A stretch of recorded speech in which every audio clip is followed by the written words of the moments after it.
Hello everyone, welcome back to my channel. Welcome back to another edition of An Orchid a Day. Today I am in my kitchen.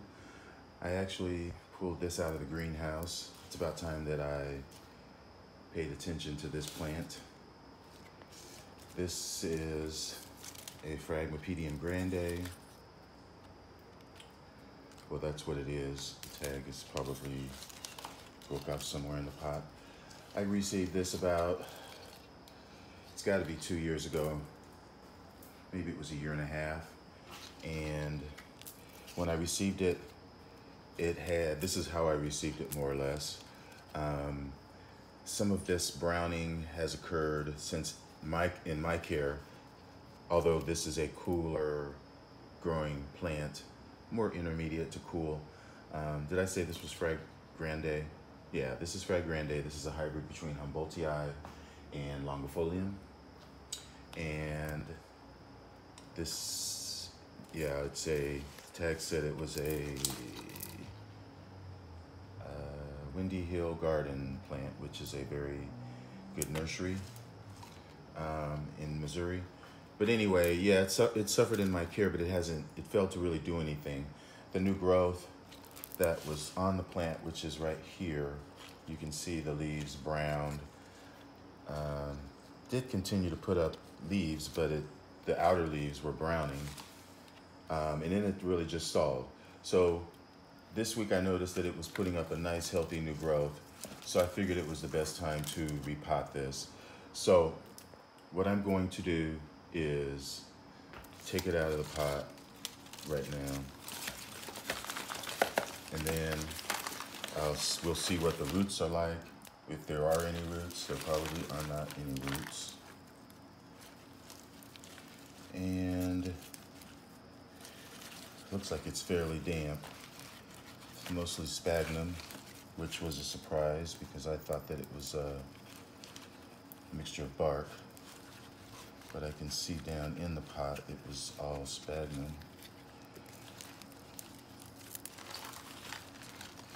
But I guess the roots aren't too terribly bad, although they are very brittle.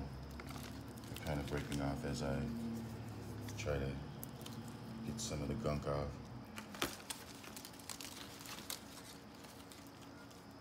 But yeah, so I'm gonna put probably a mixture of bark, and I have some sphagnum here, and I'll put it in a smaller pot. This pot was so humongous. That's why it's always good to kind of err on potting up a plant that's barely bigger than the plant. Did I say that right? Putting it in a pot that's barely bigger than the plant. And you can see this pot was twice as big as the plant. And in my experience, these plants, a lot of them, especially terrestrial type plants, their roots like to be plentiful in their roots in order for them to get established. And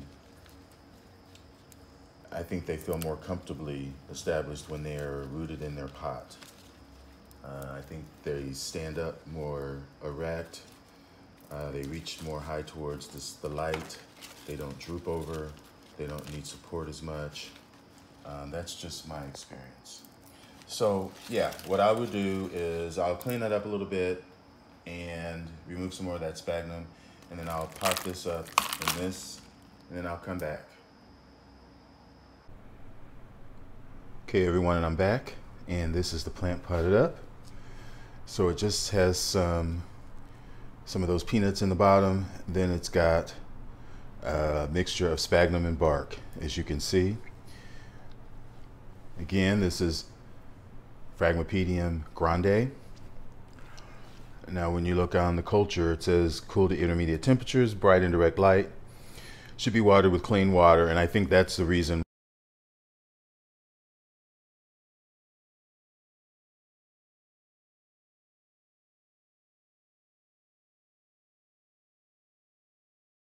why a lot of this browning has taken place.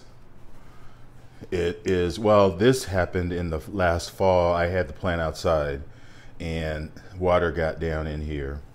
But I think that is what is causing some of these root tips, was that there are certain times, in the wintertime especially, when I do give it water out of the tap.